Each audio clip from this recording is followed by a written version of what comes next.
Subnautica's coolest new submarine mod has arrived, and let's just say this one is more mesmerizing than anything that has ever come before. The Blossom wouldn't look out of place orbiting the planet rather than swimming in its oceans, but these aren't solar panels, and that just makes this submarine even more interesting. The Blossom finally lets you fulfill your fantasy for Mesmer cosplay by using its giant wings to let you hypnotize almost anything on 4546b, ranging from the smallest fish to the mightiest leviathans. The mod breaks down creatures into 5 different categories: small, medium, large, leviathan, and immune. Without upgrades, the Blossom can only hypnotize small fish, but a power upgrade will allow you to mesmerize medium and larger sized creatures. And it doesn't stop there, as any hypnotized lifeform small enough will be sucked into the vehicle's onboard aquarium for collection and study. The aquarium itself can hatch up to 4 eggs 50% faster than normal and display 32 fish, although it can actually hold 64, but only the first 32 are displayed. You can also use this area as general storage, although your items might get a bit wet, but they were probably wet already,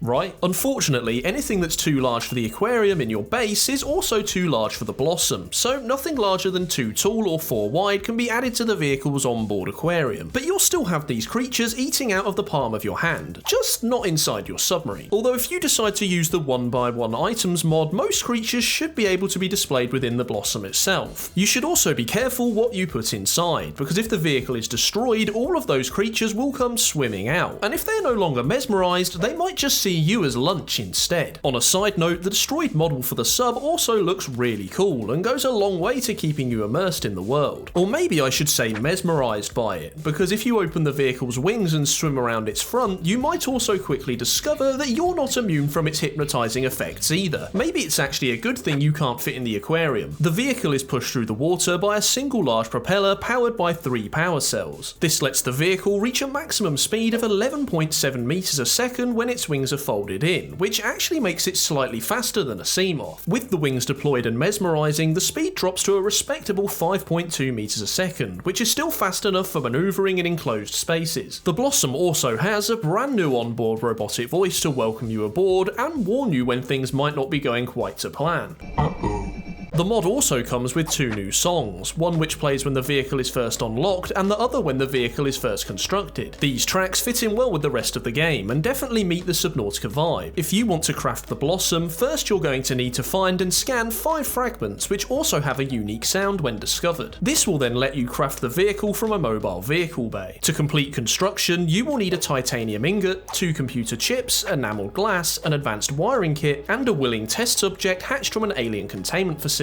Once built, the vehicle can be renamed and recolored by docking it in a moon pool, and don't worry if you've left the wings out on the way in, as the onboard computer is smart enough to retract them for you. The standard Blossom is pretty cool, but it can even be upgraded. Are you tired of having to leave your submarine to scan creatures? Then get yourself a scanner upgrade, and the Blossom can do it for you. When a creature is mesmerized, the submarine will scan it and add its entry to your databank, meaning you don't even have to get your fins wet. And if you're on a personal quest to eradicate Kara from 4546b, you could help the Sea Emperor spread the cure by using the Blossom's enzyme distributor. Once a peeper that has an enzyme 42 aura has made its way into your aquarium, this module will begin to cure any infected creatures in your tank. It also makes any other peepers inside into enzyme carriers, meaning you can release them to spread the cure far and wide. But the Blossom's upgrades don't stop there, as the mod should also be compatible with many of the generic vehicle framework upgrades. And if you find that getting close to alien lifeforms just isn't in your nature, then the Blossom's range upgrade is what you need, allowing you to mesmerize creatures from much further away, and that distance is something you might really come to appreciate when moving on to larger foes, as the Blossom is also compatible with many modded creatures, including those from the Red Plague, De-Extinction, and many more. The mod comes with a full suite of toggleable settings, so if you want to change the HUD size or the ability to mesmerize leviathans, you can customize the mod in many different ways, and you might even be able to hypnotize the biggest of them all, but you'll have to try that one out for yourself. Now, while the Blossom is compatible with many of the latest and greatest Subnautica mods you already know, it's also compatible with a brand new one, which promises to take exploration of the deep dark sea to a whole new level. These screenshots are a sneak preview for Beneath the Waves, a modded expansion to Subnautica that promises new biomes, fauna, flora, vehicles, and a new story, all built around the void. These teasers are really exciting, and it seems the team know exactly how to capture the mystery and and the essence of the void. The Blossom and Beneath the Waves both have their own discords, which I have linked down below, where you can stay up to date with any development news in the future. I also just want to say a big thank you to the team for letting me try out the mod early, and I've left a link down below where you can play it for yourself. And I'll see you guys next time. And special thanks to my patrons, Asmodeus, Matthias, Graham DeLoye, Baron Windy, Immortal and Kitty for making this video possible.